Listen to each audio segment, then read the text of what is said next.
지난주에 노아의 모습을 노아가 살던 시대의 모습을 우리 함께 살펴보았습니다. 그 시대는 하나님께서 한탄하실 정도로 이 사람들의 죄악이 온 땅에 가득하다라고 말씀하고 있습니다. 그 죄악이라는 것이 뭐였냐면 육신이 되었다라는 것이었죠. 육신이 되었다는 것은 뭐냐면 하나님의 영을 거부하고 우리 본성대로 살았다라는 그런 의미였습니다.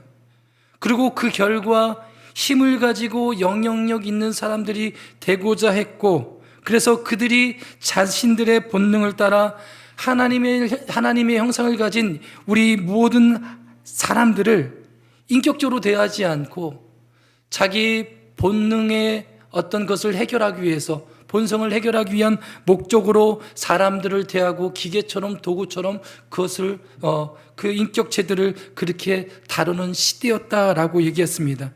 그 하나님의 형상이 망가지는 것들을 보고 하나님이 한탄하셨고, 그리고 심판하시기로 그렇게 작정하셨습니다. 그런데 거기서 끝나면 복음이 아니고 소망이 없죠. 하나님께서 소망의 말씀을 마지막에 우리에게 보여주셨습니다. 그때 노아는 하나님께 은혜를 입었더라. 할렐루야. 소망의 말씀으로 지난주 마쳤습니다.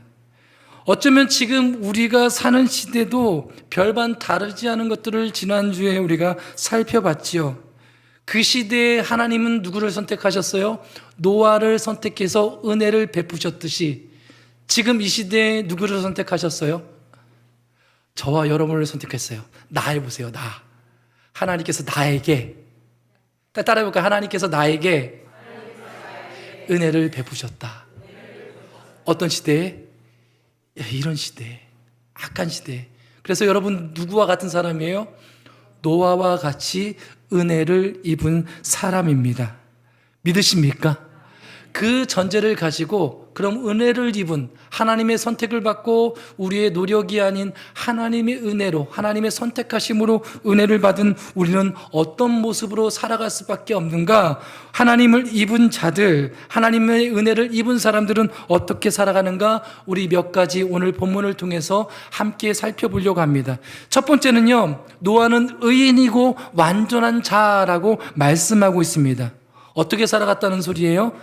의인으로, 완전한 자로 살아갔다는 얘기입니다. 이것이 무슨 의미인가? 우리 9절부터 11절까지 한번 같이 읽을까요? 같이 읽겠습니다. 시작. 이것이 노아의 족본이라. 당대 완전한 자라. 그는 하나님과 동행하였으며 세 아들을 낳았으니 셈과 함과 야벳이라. 그 딸에 하나님 앞에 부패하여 포악함이 땅에 가득한지라. 포악함이 땅에 가득한 그 시대에 노아를 가르쳐 먼저 뭐라고 얘기합니까? 의인이라고 말씀하고 있습니다. 의에 해당하는 이 히브리어 단어는 차딕라는 그런 단어거든요. 차딕. 이것은 도덕적으로 전혀 죄가 없다는 그런 의미의 단어가 아닙니다. 이 차딕은 히브리 사고에서 어떤 의미냐? 관계가 바르다라는 의미를 가지고 있어요. 특별히 하나님과 관계가 바른 사람을 의인이라고 얘기합니다. 그래서 여기서 말하는 의인은 하나님과 관계를 올바르게 유지하며 하나님의 말씀을 따라서 묵묵히 살았던 사람들을 이야기합니다. 이 단어가 변형되어서 아모스서에 보면 이렇게 얘기하고 있는데요. 많이 들었던 말씀이기 때문에 한번 그냥 제가 읽어드릴게요. 오직 정의를 물같이 공의를 마르지 않는 강같이 흐르게 할지어다. 여기 오직 정의, 공이 나오죠. 문제를 내겠습니다. 이 노아의 의의는 정의일까요? 공의일까요? 네, 여러분이 생각하는 거 반대로는 얘기하면 됩니다. 공의입니다. 정의는 어떤 거냐면 재판 앞에서 이렇게 어떤 판결을 하는 그런 의의에 대해서 정의라고 얘기하고요. 히브리어서 공의는요, 이 어떻게 보면 정의와 공의가 구분 안 되는데, 공의는 기본적으로 재판을 판결받기 전에 그 기본적으로 올바르고 정직함 이런 뜻을 가지고 있어요.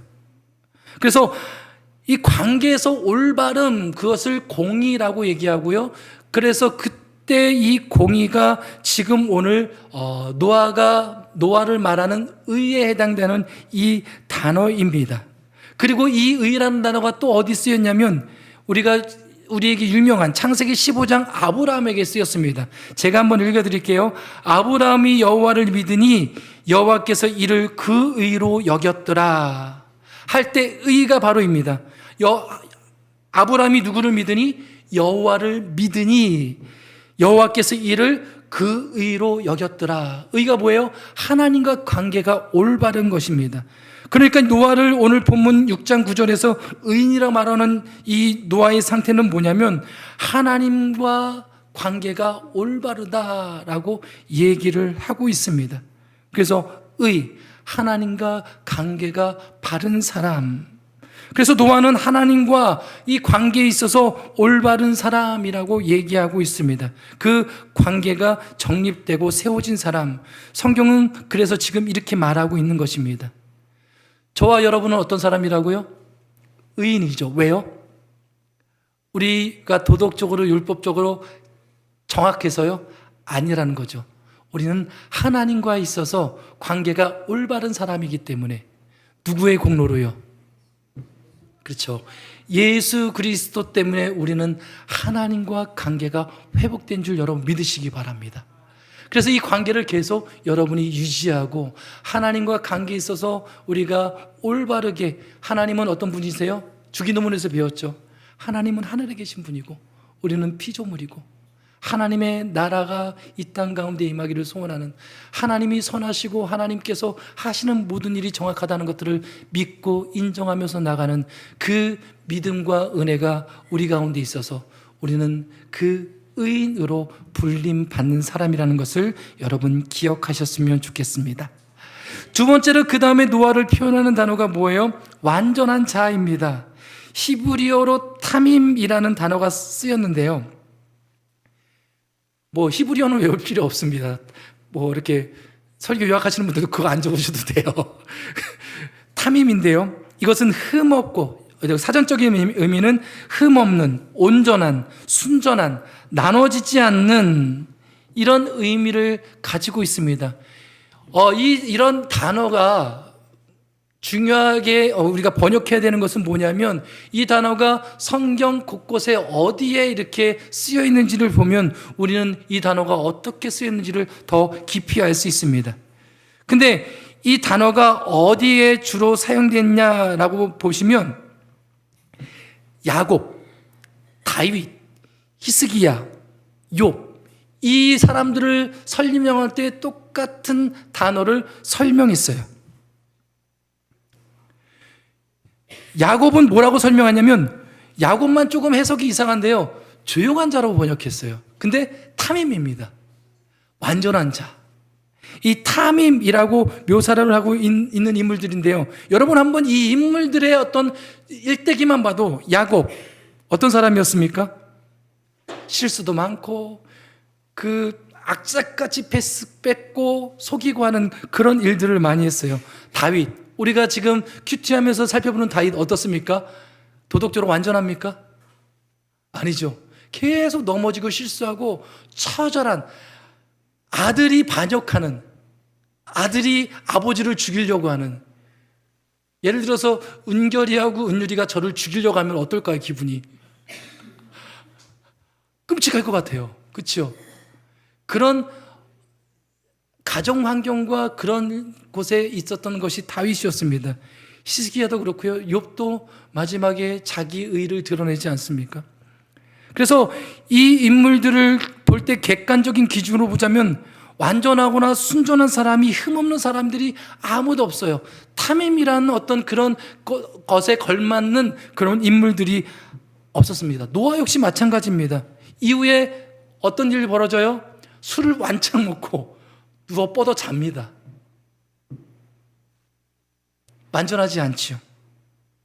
그래서 이 하나님이 이들을 이 탐임이라고 완전한 자로 평가할 때는요, 이 삶에 흠이 없어서가 아니라 하나님의 은혜를 입어서 그 죄를 다 용서받았기 때문입니다. 믿으십니까? 우리는 어때요? 예수 그리스도의 은혜로 모든 것들을 용서받았기 때문에 하나님께서 예수 그리스도의 공로로 어때요?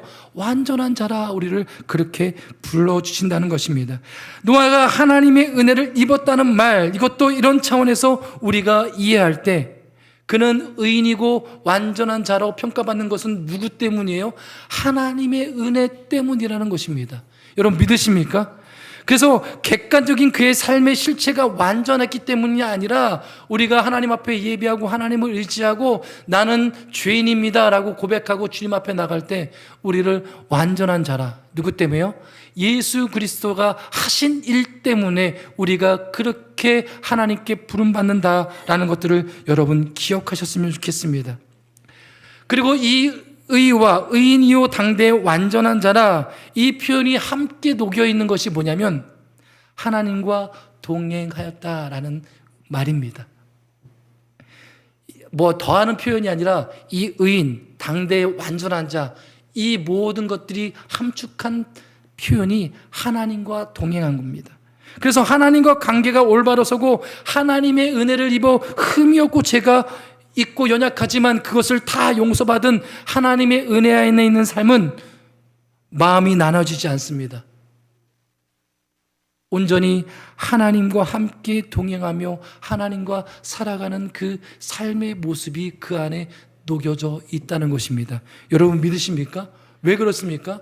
그것을 고백한 사람은요, 하나님 없이는 살아갈 수 없다라고 자기가 처절하게 경험했던 사람들이기 때문입니다.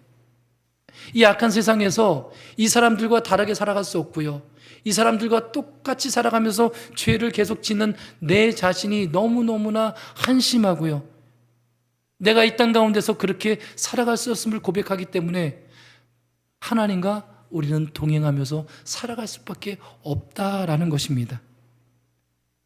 이것이 누구의 삶이었어요? 에녹의 삶이었어요. 그래서 에녹은 심판을 보지 않았죠. 노아도 심판 속에서 구원을 받게 됩니다.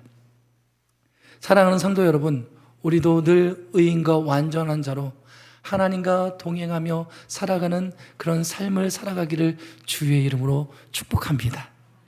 그 삶이 구체적으로 어떤 것인가? 두 번째입니다. 눈에 보이지 않는 가치를 붙잡고 행하는 자라는 것입니다. 우리 11절부터 13절 다시 한번 읽어볼까요? 11절부터 13절입니다. 같이 읽겠습니다. 시작. 그때 온 땅이 하나님 앞에 부패하여 포악함이 이 땅에 가득. 하나님이 보신즉 땅이 부패하였으니 이는 땅에서 모든 혈육 있는 자의 행위가 부패함이었더라. 하나님이 노아에게 이르시되 모든 혈육 있는 자의 포악함이 땅에 가득함으로 그 끝날이 내 앞에 이르렀으니 내가 그들과 멸하리라. 아멘. 지금 이거는 다시 한번 노아가 사는 시대의 모습을 좀 더 구체적으로 표현하고 있습니다. 여기 계속 반복적으로 등장하는 단어가 하나 있습니다. 뭐예요? 포악하다라는 단어인데요, 이것은 하마스라는 단어인데 단순히 부수고 파기하고 폭력적인 그런 의미를 넘어서서 모든 삶의 구조가 악했다라는 것들을 표현하는 단어입니다. 그러니까 모든 삶의 구조가 뒤틀려 버린 겁니다. 순리대로 생각하는 것이 아니라 하마스의 구조가 이 노아 시대에 임해서 폭력적인 구조가 삶의 곳곳에 녹아있다는 것입니다. 노아 시대나 지금의 삶의 모습이나 똑같다고 지난주에 한번 같이 말씀을 드렸어요. 뭐예요? 먹고 마시고 시집가고 장가가는 일들을 하고 있습니다. 이것을 말하는데요, 이것이 잘못됐다 말하고 있지 않습니다. 이런 삶에 몰두하느라 노아 시대가 홍수가 임하는지, 롯의 시대는 뭐예요? 유황불이 임하는지 아무도 관심이 없었습니다. 심판이 되던 지옥이 불에 떨어지던 하나님이 이 땅을 멸하시던 그것과 상관없이 나는 죽는 순간까지 뭘 하리라? 집을 사고 장가가지고 먹고 살고 나는 이 삶을 계속 이어가리라. 이때 당시의 삶의 모습입니다. 전혀 그것에 대해서 신경 쓰지 않았던 삶입니다. 지금도 마찬가지지 않습니까? 옛날에는 그래도 교회 보면 하나님에 대한 두려움들이 있었어요. 근데요, 지금 요새 그 하나님에 대한 두려움이 다 사라졌어요. 하나님은 심판하지 않으신다. 그리고 하나님을 향해 욕을 하죠. 그리고 지금 예전에는 교회만 봐도 그냥 두려웠어요. 하나님이 나를 멸하실까봐, 뭔가 잘못될까봐. 그리고 교회를 향해서 또 하나님의 사람들을 향해서 욕을 하면 진짜 그런 일들이 일어나는 것들도 보기도 했었습니다. 그런데 교회 앞에서도 담배 피더라고요. 안에 들어와서 담배 피더라고요. 그런 일들이 비일비재해요. 교회 오면 그래도 뭔가 이렇게 경건해야 될 것 같고, 뭔가 죄를 지면 안 될 것 같고, 그런 모습들이 사라지는 그 시대 속에, 더 악한 시대 속에 살아가는 모습입니다. 우리는 그렇지 않죠. 우리는 심판이 있음을 압니다. 우리는 죄를 지면 멸망의 길로 가는 것을 압니다. 그렇기 때문에 함부로 살아가지 못하지 않습니까? 지금 이 모든 악함이 평범한 삶의 일상 속에 들어왔다. 하마스의 구조가 되었다. 하나님께서 써버리고 싶을 만큼 지금 심각한 상황이다라고 얘기를 하고 있습니다. 그럼에도 불구하고 노아의 시대의 모든 사람들이 노아 빼고는 관심이 있었어요? 없었어요? 없었습니다. 모든 영역에서 부패함과 포악함이 넘치는 대부분의 사람들에게 먹고 마시는 일, 시집가고 장가가는 일, 이런 일들이 있는데 그 안에서 뭐가 있어요? 집을 사고 팔고 구입하는 일조차 너무나 버거운 그런 하마스의 구조가 되었다라고 얘기를 하고 있습니다. 지금 우리의 삶이 아닙니까? 특별히 우리나라 청년들 이제 직장을 구하고 결혼을 하고 싶은 그런 청년들, 뭐가 문제예요? 아무리 노력해도 집 한 채 서울에 집 한 채 살 수 없습니다. 여러분 월급으로 집 한 채 장만할 수 있을 것 같습니까? 지금 청년 세대는 그런 소망과 희망이 없기 때문에 절망 속에 살아갑니다. 왜 그렇습니까? 경제학자들은 다 이 경제적인 구조가 문제라고 얘기를 합니다. 누가 이렇게 만들었어요? 지배층이요. 권력을 가진 사람들이요. 우리가 바라볼 때 우러러볼 수밖에 없는 그런 사람들이, 이 노아 시대의 그런 지배층, 네피림 같은 사람들이 사회 구조 속에 폭력적으로 악한 모습으로 그런 구조를 만들었던 것처럼 지금도 똑같이 그런 구조와 사회 속에서 살아가고 있다는 것입니다. 먹고 마시는 일, 본래 이것은 생명을 유지하는 일 아닙니까? 기본적인 행위입니다. 그런데 지금 이마저도 계급과 서열이 드러나는 수단이 되어버렸습니다. 같은 밥상인데 어떤 분들은 금수저같이, 은수저같이 먹고 싶은 거 다 먹는 그런 계급에 있는 사람이 있습니다. 지금 요리 먹방 대세 아닙니까? 어떤 것을 먹느냐? 와, 저거 보면 먹고 싶어요. 근데 가격대가 만만치 않은 그런 가격대를 봅니다. 이 대세라는 말은 모든 사람이 지금 여기에 관심을 가지고 있고 쏠려 있습니다. 그리고 우리는 지금 어떤 시대에 살아가요? 배고픈 시대에 살아가지 않습니다. 살 빼는 시대에 살아가고 있습니다. 지금 관심사가 어떻게 해요? 어떻게 하면 살을 뺄까? 너무 잘 먹어서 그렇지요. 근데 이제는 뭘 잘 먹는 정도가 아니라 무엇을 먹느냐가 이제 계급을 나눈다고 합니다. 여러분, 한 끼 식사 얼마까지 먹어보셨습니까? 우리는 기껏해야 이제 대전의 제일 유명한 뷔페 어디죠? 어디요? 베스타. 거기도 가격이 많이 올라서 문제 못 가겠더라고요. 호텔, 여기 신세계 호텔 거기 한번 뷔페 가봤습니까? 얼마인지 아세요? 지금 제가 알아볼 땐 99,000원이었는데 지금은 한 15만 원 정도 된다고 들었어요. 1인당. 우와, 하는 사람들은 안 가보셨구나. 그리고 저기 서울의 롯데호텔, 거기는 얼마일 것 같아요? 예, 어마어마합니다. 1인당 30, 40, 50. 그리고 알아보니까요, 오마카세라고 그러나요? 그게 비싼 거는 100만 원에서 250만 원까지 한다고 그러더라고요. 1인당. 그런 거를 먹는 사람이 있다라는 거죠. 중국 음식도 1인 코스가 99만 원짜리가 있다고 합니다. 이게 이제 먹는 거를 넘어서 계급 사회가 되었다라고 얘기를 합니다.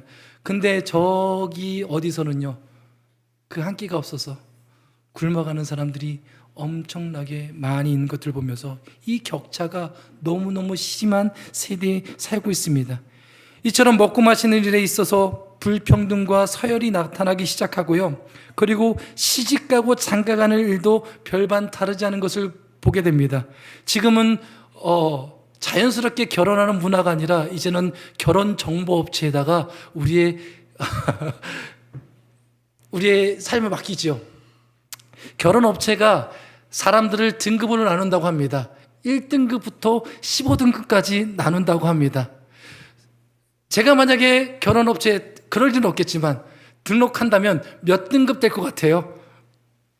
1등급이 가장 좋은 겁니다. 모든 사람이 결혼하고 싶어 하는 사람.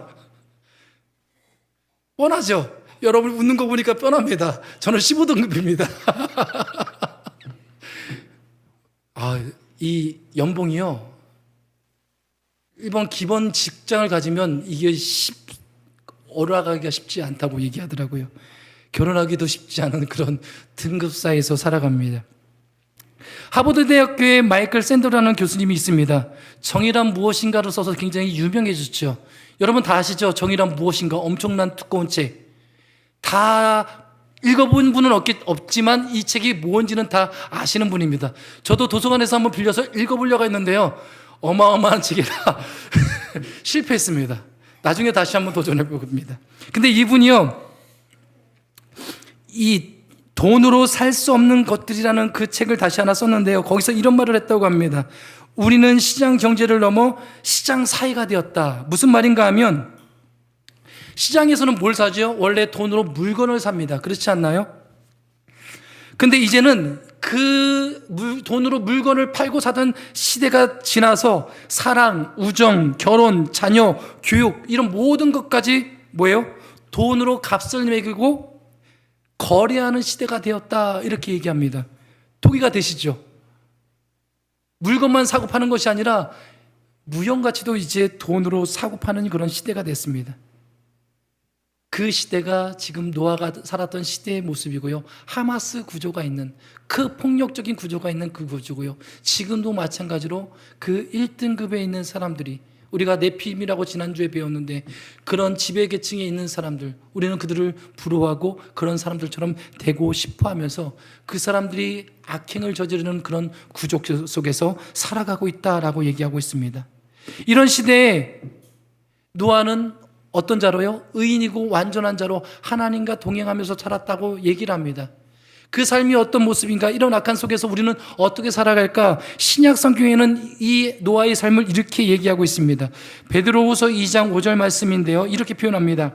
옛 세상을 용서하지 아니하시고 오직 의를 전파하는 노아와 그 7 식구를 보존하시고 경건하지 아니한 자들의 세상에 홍수를 내리셨으며, 그러니까 눈앞에 먹고 마시고 집을 사고 팔고 집 짓는 일에 정신 팔려 있는 그 노아 시대에 노아는 의를 전파하는 사람이었다. 이렇게 신약 시대는 평가를 합니다. 그리고 히브리서는 이렇게 평가를 하는데요. 히브리서 11장 7절 말씀입니다.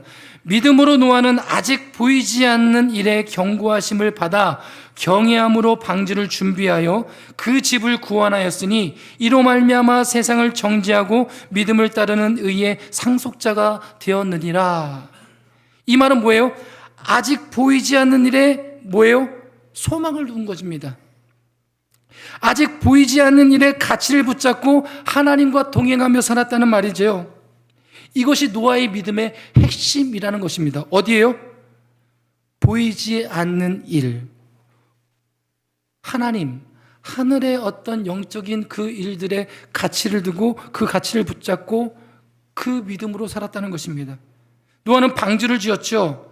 매일 나무를 켜고 못을 박으며 땀 흘리는 노동을 했습니다. 어떻게 보면 지극히 평범한 삶이었습니다. 그러나 그 평범한 삶으로 세상을 향하여 의를 전파했다, 이렇게 신약은 평가합니다. 노아도 후손을 남겼습니까? 안 남겼습니까? 남겼습니다. 시집가고 장가가는 일을 노아도 했습니다. 노아도 먹고 마시는 일을 했습니다. 포도주를 마시고 진탕 취할 만큼 그렇게 노아도 먹고 마시는 일을 했습니다. 그리고 다른 사람들이 그런 일들을 할 때 노아 역시도 도끼와 망치를 들고 자기에게 주은 일들을 꾸준히 몇 년간 했어요? 홍수가 일어날 때까지 120년 동안 그 일을 했습니다. 끔찍하죠, 여러분. 120년 동안 여러분 그 일을 하러 가면 여러분 다 도망갈 겁니다. 근데 그런 모든 경고 속에, 모든 일 속에 하나님의 경고를 이 노아는 기억했다는 것입니다. 성경은 이것을 눈에 보이지 않은 일이다 라고 얘기하죠. 지극히 평범한 자기 일상, 이 일상을 살아가면서 뭐를 놓치지 않았다는 거예요? 눈에 보이지 않는 그 가치를 놓치지 않았다는 것입니다. 그렇기 때문에 이 평범한 일, 지금 하고 있는 일이 내가 이거 평생 이것만 해야 돼? 라고 그런 마음들이 뭐예요? 하늘의 가치를 보니까 평생 이것만 해도 돼 라고 바뀌었다는 것이죠. 그리고 이 지극히 평범한 삶으로 뭐를 했다고요? 그 세상 사람들을 정죄했다고요. 신앙은 여러분 다른 어떤 것이 아닙니다. 어떤 사람은 이 신앙을 굉장히 오해해요. 뭔가를 큰 일을 해야 된다고 생각해요. 그래서 내가 뭔가를 대박을 터뜨려서 하나님께 뭔가를 영광 돌리고 뭔가를 해야 되고 인기를 얻어서 그렇게 생각합니다. 그런데 하나님은 그런 거 원하지 않으세요. 여러분이 정말 엉망장자가 돼서 억만금에 하나님 앞에 헌금하는 것을 원하는 것이 아니라 여러분이 일상생활에서 작은 월급 가운데 11조 하는 것을 하나님께서 더 기뻐하신다는 것입니다. 믿으십니까? 내가 나중에 정말 이 사업을 성공시켜서 한 방에 교회를 위해서, 하나님을 위해서 내가 헌신할 거야. 안 됩니다. 지금 작은 일상 가운데 작은 것이나 하나님 앞에 헌금하는 이 것을 통해서 하나님은 일을 하시고 그것을 통해서 세상을 정죄한다라고 얘기합니다. 그리고 내 삶을 제쳐주고 헌신하고 희생하고 내가 교회를 위해서, 하나님을 위해서 선교를 가야 돼, 전도를 가야 돼, 어려운 이웃들을 위해서 내 모든 삶을 평생 바쳐야 돼. 그런 사람들도 하나님께서 부르신 분도 있습니다. 그러나 그런 것은 하나님께서 원하는 신앙이 아니라는 것입니다. 하나님께서 우리에게 진짜 원하는 신앙은 뭐예요? 지금 있는 자리에서 맡겨진 역할에 충실하게 사는 것, 이것이 하나님께서 우리를 부르신 부르심의 자리입니다. 이것이 믿음의 삶입니다. 노아가 그 시대 사람과 구별된 지점은 특별히 어떤 일을 한 것이 아닙니다. 노아는 뭐만 했습니까? 방주를 만드는 일만 했어요. 하나님께서 노아에게 주신 그 평범한 삶이었어요. 하나님께서 노아에게 그 시대 사람들을 다 구원하라고 그런 말씀을 주시지 않았어요. 하나님께서는 노아에게 방주를 지라고 했어요. 근데 노아는 하나님이 은혜를 입었어요. 그래서 기특한 생각을 합니다. 그래, 하나님의 은혜를 입었으니까 이 악한 세상을 내가 변화시켜야지. 그리고 방주 짓는 일을 포기하고 그 사람들을 설득하고 다니고 심판이 오겠다, 그런 일들을 했다면 하나님께서 이 사람을 의인이라 당대의 완전한 자라 했을까요? 아니란 거예요. 근데 우리는 신앙을 오해합니다. 뭔가 대단한 어떤 헌신, 억만금의 어떤 헌금, 그리고 노아에게 사람들에게 모범이 되라고 말한 적이 없어요. 자꾸 우리는 모범이 되려고 하죠. 그들을 변화시키라고 하지 않았습니다. 그냥 단지 뭐 하라고 했어요? 방주를 만들라고 했어요.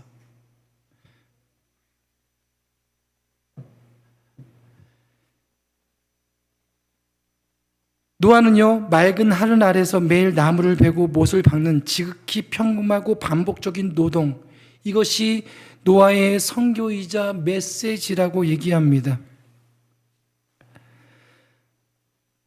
하나님은 우리에게 원하시는 진짜 믿음의 싸움은요, 평범한 일상을 신실하게 살아내는 것이라고 얘기합니다.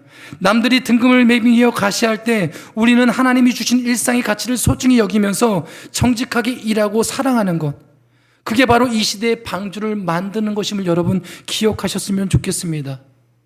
설거지하고 청소하고 직장에서 업무를 처리하고 친구의 고민을 들어주고 그 지루한 반복된 일상 속에서 성실히 살아가는 것, 그 일상을 버텨내는 것, 이것이 눈에 보이지 않는 가치를 붙드는 것임을 여러분 믿으시기 바랍니다. 여러분 일상에서 그것들을 버텨내기가 쉽겠습니까? 어렵다는 거예요. 만약에 하늘의 가치를 붙들지 않고 영적인 것이 붙들지 않는다면 우리는 일상에서 여러분이 그렇게 살아가지 않습니다. 못 삽니다. 그리고 사람들의 어떤 그 비교하고 너는 아직까지 대리야? 아직까지 과장이야? 이 말이 어떻게 됩니까? 무너집니다. 근데 하나님께서 하신다면 나는 대리로 평생 갈 수 있어 라는 그런 마음이 어디서부터 오냐면 하나님으로부터 온다는 사실을 여러분 기억하셨으면 좋겠습니다. 세상을 그렇게 구분하더라도 내 일상이 맡겨진 것이 그거라면 거기서 성실히 살아가는 것 자체가 뭐예요? 메시지고 설교라는 겁니다. 그래서 마지막으로 하나님의 선하심을 믿고 맡기는 자가 바로 이 땅 가운데 은혜로 살아가는 사람입니다. 우리 마지막 절만 한번 읽을까요? 21절, 22절 같이 읽겠습니다. 시작. 너는 먹을 모든 양식을 내게로 가져다가 저축하라. 이것이 너와 그들의 먹을 것이 되리라. 노아가 그와 같이 하여 하나님이 자기에게 명하신 대로 다 준행하였더라. 이 노아는 모든 것을 보고 다 준행하고 순종하였다. 이게 무슨 의미냐면 방주를 그렇게 만들어 갔다라고 얘기합니다. 그것을 벗어나지 않았습니다. 여러분, 이 방주를 보면요, 특이한 점이 있는데요. 성경에서 방주를 뜻하는 히브리어 단어는 테바라는 단어입니다. 테바. 성경에서는 딱 두 군데 쓰였어요. 어디 쓰였냐면 노아 방주할 때 이 방주가 테바고요. 하나는 어디 쓰여 있을까요? 그렇지 않은 사람이 없겠죠. 갈대 상자입니다. 모세가 탔던 그 갈대 상자를 테바라고 합니다. 그러니까 이 갈대 상자와 노아의 방주는 같은 거예요. 배가 아닙니다. 그냥 바구니입니다. 그래서 이 테바는 배에는 없는 배에 꼭 있어야 될 게 두 가지가 없다고 얘기를 합니다. 뭐냐면 키, 운전하는 거, 그리고 엔진이라고 하는 이게 없습니다. 그러니까 방주는요, 이 테바는요, 사람의 힘으로 속도를 조절하거나 방향을 조절할 수가 없는 것이 테바입니다. 그러니까 이 안에 있으면요, 어디로 가야 할지 결정하고 움직일 수가 없는 거죠. 그리고 어디로 가는지도 알 수 없습니다. 이제 노아한테 하나님께서 나타나셔서 노아야, 너 이제 이 테바를 만들어라, 이 방주를 만들어라. 근데 홍수는 언제 일어날지 알려주지 않았어요. 우리는 알죠. 120년 뒤에 무드셀라가 죽는 그 날에 홍수가 올 것이다. 근데 노아는 몰랐습니다. 그 기간이 얼마 되는지 모르고 노아는 방주를 만들기 시작했습니다. 그 방주를 만들 때 지나가는 사람들이 다 이렇게 물어봤겠죠. 뭐합니까? 노아는 말하죠. 이제 심판이 있을 것입니다. 하나님께서 이 땅을 다 쓸어버리실 것입니다. 그래서 지금 이 방주를 만들고 있습니다. 근데 이 배에는 왜 키가 없지요? 키는 하나님이 만들라고 하신 적이 없습니다. 그러나 심판이 있을 것입니다. 무슨 말인지 이해되십니까? 심판 없이요, 120년 동안 지나갑니다. 노아는 계속 사람들이 이것을 물어보죠. 지속적으로 아까 말씀드렸듯이 순종하기가 어렵습니다. 세상에서요. 평범하게. 다른 사람들은 진급하고 하고 지금 삼성전자다, 하이닉스다 주식을 나는 왜 안 샀을까? 나는 억울하다. 이러면서 사람들은 이렇게 잘 나가는데 거기에 현혹돼 가지고 나는 못 하고 있어. 그런 사람들이 대부분입니다. 그런데 하나님의 말씀을 가지고 은혜로 사는 사람들은 그것과 상관없어요. 세상이 어떻게 살든 어떻게 떠들든 그 사람들이 살아가는 방식이고요. 거기에 초조하지 않고 그 사람들이 진급하고 그 사람들이 돈을 벌고 그렇게 살아가는 것이 아니라 이 땅 가운데 우리는 죽으면 끝이다. 우리에게는 죽음이 있다. 심판이 있다. 그 말씀을 기억하시고 내게 맡겨진 그 삶에서 그 하나님을 바라보면서 열심히 성실하게 살아가는 겁니다. 누가 뭐래도. 그게 쉽다고요, 어렵다고요? 이 악한 세상에서는 어렵습니다. 여러분 죽을 때까지 저기 방송실에서 저기 앉아서 봉사를 하면 여러분 끝까지 할 사람 있어요? 없어요? 없습니다. 매년 바꿔달라고 얘기합니다. 여러분 평생 순장하세요. 그러면 저는 안 할 겁니다. 내년에 바꿔주세요. 어렵습니다. 그런데 이것이 나에게 주신 하나님의 일이라면 어때요? 달라지죠. 그래서 방주의 큰 특징 중에 하나가 하나님께 전적으로 의존하는 배였다. 추진력도 없고 어디로 가야 할지 정할 수 없고 키가 없어서 방향도 틀 수 없습니다. 이것이 우리가 살아가는 인생의 모습과 방불하다는 겁니다. 그래서 우리는 어떻게 해야 돼요? 온전히 하나님께 모든 것들을 맡겨야 돼요. 그리고 하나님은 어떤 분이세요? 선하신 분이라는 것들을 우리가 놓치면 안 된다는 것입니다. 그래서 하나님이 선하시기 때문에 사람들은 저렇게 잘 나가도 나는 지금 하나님께서 맡겨준 일들을 해나갈 때 하나님께서는 이것을 통해서 어떻게 해요? 선한 길로 우리를 인도하실 것이다 라는 그 하나님을 의지하며 신뢰하며 살아가는 삶. 때로는 세상이 조롱하죠. 너 왜 그렇게 착하게 살아? 하나님이 살아계셔. 너 왜 그렇게 다른 사람들처럼 그렇게 살아야지? 억울하지도 않아? 그럼 뭐라 그래요? 하나님이 살아계셔. 그리고 우리는 언젠가 죽어. 8명이 큰 배를 움직일 수가 없었습니다. 방주의 선장은 노아가 아니고 하나님이었습니다. 그리고 방주를 설계하실 뿐만 아니라 운행하시는 분도 하나님이셨습니다. 그래서 노아는 전적으로 자신의 배의 방향을 하나님께 맡길 수밖에 없었어요. 망망 가운데 방주만 떠 있습니다. 나침판도 없고요. 어디로 가야 될지 모르습니다. 노아가 할 수 있는 일은 하나뿐이 없습니다. 뭡니까? 하나님을 신뢰하는 일입니다. 우리도 마찬가지예요. 여러분 지금 여러분 하는 일 여러분 마음대로 됩니까? 이것도 하고 싶고 저것도 하고 싶고 그런데 우리가 삶에서 헤맬 때마다 방향을 다시 잡기를 바랍니다. 어디요? 눈을 하나님께 돌릴 수 있기를 바랍니다. 그래서 우리가 노아가 그렇게 살았던 모습처럼 우리 삶 가운데 사람들이 조롱하고 너는 왜 그렇게 교회에다 다 갖다 바치냐? 저번에 밥을 먹는데 누가 그러더라고요. 우리 아들, 딸들은 교회 다니는데 교회에다가 뭐 이렇게 갖다 바치는지 교회에서 뭐 이것도 하고 저것도 하고 다 한대. 그러면서 조롱하는 거예요. 옆에서 그래서 말하고 싶었어요. 하나님은 살아계십니다. 그런 조롱 소리를 우리가 듣습니다. 여러분 하나님이 안 계시고 여러분이 정말 우리가 영적인 눈에 보이지 않는 가치를 믿지 않는다면 여러분 그렇게 할까요? 어리석은 거 아닙니까?